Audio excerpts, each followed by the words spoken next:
Welcome to Popternative, where we dive into topical discussions from the worlds of pop culture, social media, and sports.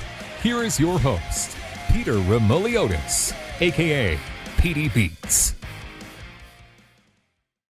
PD Beats here for Popternative, speaking to Bebe Wood about Love Victor on Hulu and her new music. Welcome to the show. Thank you for doing this. Yeah, thank you for having me. It's an exciting time because you recently put out a new single and a music video. What was that kind of anticipation like, that build-up like? Because it's finally out now, but what was that like anticipation like for you? A lot of anticipation and a lot of excitement. You know, I mean, I've been sitting on that song for like approximately 2 years. Yep. So it's been a long time coming. Yeah, I mean, especially like with the subject matter, it feels like a very personal song. So yeah, just happy it's out there, into the world. But yeah, very, very much. I've been sort of counting down the days for like the last 2 years, so it's nice to have it out here finally. So, you do the music stuff, you do the acting. Did you know that you were going to do both of them, or did it kind of just happen? Well, I've always been playing music, so Yeah. I like taught myself guitar and piano as a kid, and then from there I sort of like built a sort of bigger instrumental repertoire. But I mean, I guess I didn't really know I would be doing either. I just Yeah. knew that I loved acting and I loved music. But I started doing music first, and then acting sort of came along. And again, I mean, when I first started acting, it was sort of an accident. Like I always loved it, but the reason I got an agent and started doing it professionally was sort of mere coincidence. I was at an acting class and there was an agent there, and that's kind of how it all started. So the same sort of thing happened with music. Like I was always writing these songs. I never really thought I could do it professionally until I got some like really sage words of advice, and I sort of like fell in love with the Beatles and realized that they were all just kids, and I was like, all right, well, sure thing, I can do that too, I guess. And then I just met some really, really lovely people who sort of helped me Yeah. and encouraged me, one of which is my music producer Ted Hutt, who helped me with the EP and the single. And what can you tell us about this new single and the music video? What was kind of the story behind it? How did it come to be a little bit? Yeah, so the song, like, it certainly came from a place of frustration. I think I was just exhausted that my thoughts and my feelings were being ignored just on the basis of my being a lady. And I think sort of the rest of the lyrics speak for itself. Someone I knew at the time was calling me flower, and I just hated it because every time he would say that, he would say it in a very sort of condescending way. It was like all of these terms of endearment would butt in, these Yeah. sentences that were just sort of like awful. And so that's where the song came from. But the music video, I knew I always wanted to, first of all, work with one of my friends. Her name is Lindsay Hales. She's incredible. She's dancing with me in the video, and she did all of like the choreography and stuff. She's incredible. I mean, a lot of it was like improvised, which is just like crazy. That's amazing. That's She's awesome. so talented. And the idea of like two women sort of communicating without saying anything was always, attractive to me, as well as telling the story via movement of like our internal conflict versus what we're expressing outwardly, and how those two things can often be very different from one another and not exactly line up. And so I always knew that I kind of wanted to have that feeling and maybe tell that story via dance, and Lindsay just really like made it come to life. Absolutely. And the music video's out now, so they could check it out right now, which is exciting. It's on YouTube. And, tail into interviews a little bit, because we talk about the music stuff and we have some TV show stuff to talk about. I mean, a lot of my viewers will recognize you, of course, from Hulu's Love Victor, which is just every time a new season comes out for that, just kind of takes over and people love it. I mean, what's it like kind of working on a show like that? And what's it like playing the character you play as well? It's super exciting. I mean, I've never played a character like Lake before. So that was like sort of the initial intrigue for me, outside of the fact that I just like love Becky Albertalli and I was like a Yeah. fan of the book, you know. So that was attractive. I've never taken on a role like Lake before. And yeah, I mean, I think when we first started season 1, I sort of knew what we'd take on, but I certainly didn't expect us to go in certain directions that we did in season 2, which is even more exciting, you know. Yeah. I mean, one thing that I know I really resonate with is, you know, in season 2 we talk a lot about these like insane pressures that we put on first and second gen Americans. I'm Yep. super glad we talked about that. I'm the granddaughter of Cuban immigrants, so it's just like nice to see on TV. And there's something in it like that, I think, for everyone.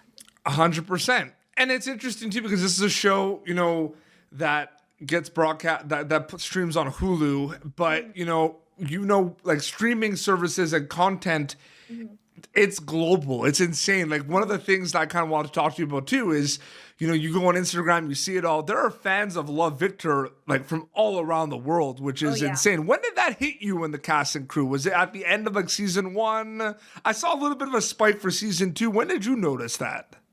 Yeah, well, you know, I mean, when we're filming, especially when we were filming season 1, it was like a secret. Like we had no idea, you know, what sort of response we'd get.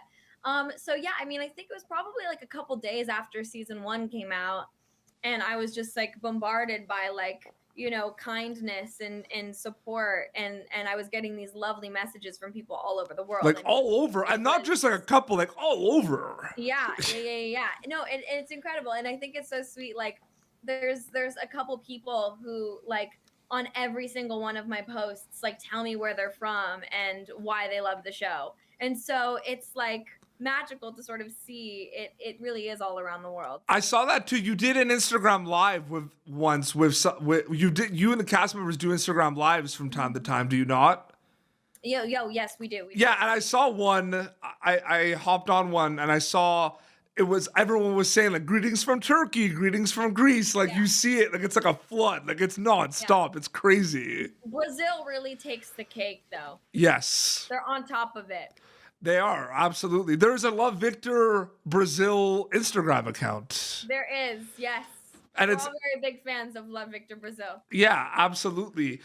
Getting back to your music, I've noticed a few trends specifically. I mean, you know, you might be, it depends on each song, right? You might be more like experimental sound-wise with certain songs over others, but have you been noticing a lot of genre bending happening? Like, I feel like the genre is kind of being like thrown out the window a little bit. Like, I feel like a lot of people are adding a bunch of stuff into a song. I certainly hope that's happening. Yeah. I mean, one of my biggest pet peeves, which shouldn't be a pet peeve of mine at all because it's a valid question, but it's so hard, I think, as an artist to describe what genre your music is, especially for me, because, you know, we have 6 tracks on the EP and each one of them is different from one another. And I think, you know, the best way for me to describe it in terms of my record is, you know, it's like 6 different landscapes, but we're using the same color palette to paint all of these pictures. Color palette, I like that, yeah. I think you can tell that, you know, at least in terms of my songs, all of them are on the same record, but they are sort of genre fluid. And so that would be super cool if that became a more common thing. And I mean, I'm trying to think in terms of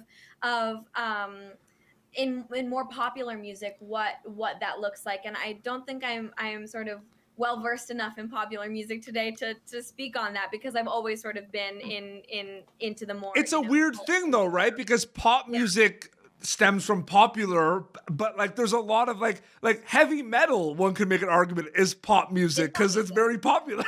Like it's always been a weird debate. Like you could talk to my sister studied music in her master's and PhD, and she says there's the debate about like pop music till this day. Right? Yeah, what is it? Like I totally understand that. And I have that fight or argument all of the time with my music buddies.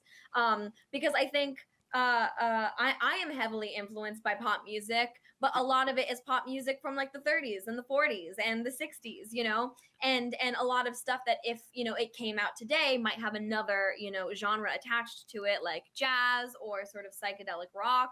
But at the time, it was pop music, so it could very well be the same today if you know certain artists are, I guess, making it to the charts and doing that sort of And thing. I've seen so many interviews with like Madonna and even like Katy Perry, and the music they grew up listening to or they listen to the most is like complete opposite of like what their music sounds like. Like it's crazy. Classical music is like a huge one as well. Like so many artists like just listen to classical music and then they're like number one on the pop charts. Like it's just that stuff blows my mind. So what have you listened, like what's your big core of like music listening as Bebe Wood? What do you listen to?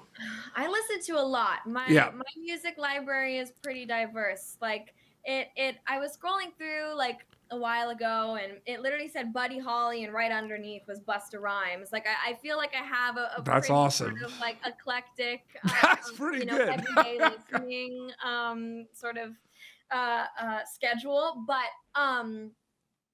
I've really been into there's this wonderful artist. Her name is Dina El Wadidi. Yep. And she makes sort of like Arabic rock and roll. Yeah. And it's really rad. Like I listen to that record probably every day, and it may be in my top 5 records of all time. It's Amazing. called Turning Back. Wow. Turning Back, so good. It's just like so great. I think it came out in like 2012 or 2014 maybe. I don't know. It's really, really cool. So I'm into that. And then I listen to every single day. I listen to a lot of like, Count Basie and like Glenn Miller. I don't know. I like love jazz standards. And then I also listen to a lot of Cuban music.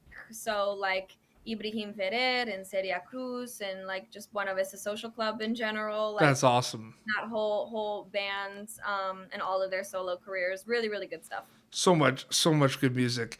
And before we wrap up, part A, part B question for you. I mean, when people listen to your music, what do you hope they get out of it? And then when people watch Love Victor, what are you hoping to get out of it? So takeaways about your music and about Love Victor. That's a good question. So maybe I'll start with Love Victor. Yeah, I don't know. It's been interesting because, season 2 ends with like a very big cliffhanger. Yes. And everyone is like, sort of talking about this cliffhanger and are very impassioned by it, as they should be, because I love talking about like my favorite characters and like my favorite shows and what I want to happen. But absolutely, yep. Seeing like some people really like get at each other and like go at each other's throats a little bit just because they have a difference in opinion. And so I think seeing that has really made me realize that our show is just about love. Yep. And how we all should just love each other and support each other. Absolutely. I think like that's maybe like what I want people to take away from Love Victor. It's in the title too, right? Yeah, it is. It is. And then when it comes to my music, I mean, it's hard to answer this now just because only one song has come out, but I try and write from a really honest place. Absolutely. So I think I just hope that, and it's weird because it's sort of unfathomable. Like I really don't know if this is even possible, but I'm sure you understand, as a listener to music and as a lover of music, yes, so sort of like comforted by these songs. Absolutely. And it's like it becomes like a go-to and like you have to do it, right? And that's hard to believe that someone could potentially feel that way about my songs, but I know that's just me being me as the songwriter. And so hopefully maybe someone might be able to find some comfort in it and resonate with it in some sort of way. Absolutely. Bebe, thank you so much for coming on Popternative. I really appreciate it. Yeah, thank you for having me. It was so much fun. So the music video is out now. An EP is on the way. Where can people follow you on social media? Can you plug away very quickly? Yeah, so my Instagram is Broadway Bebe. My Twitter is just Bebe Wood, I think. So my name. And then my music is available on all streaming platforms. Wherever you listen to music, you can get that. That's literally when people do the plug. They're like, wherever you listen, you can find it. Awesome. Absolutely. This has been Popternative, youtube.com/Popternative for previous episodes. Until next time, this is Bebe Wood and PD Beats signing off. Thank you for tuning in to Popternative. Make sure to check out our past episodes of Popternative on YouTube. Be sure to like Popternative on Facebook and follow us on Twitter. This has been an Autograph Communications production.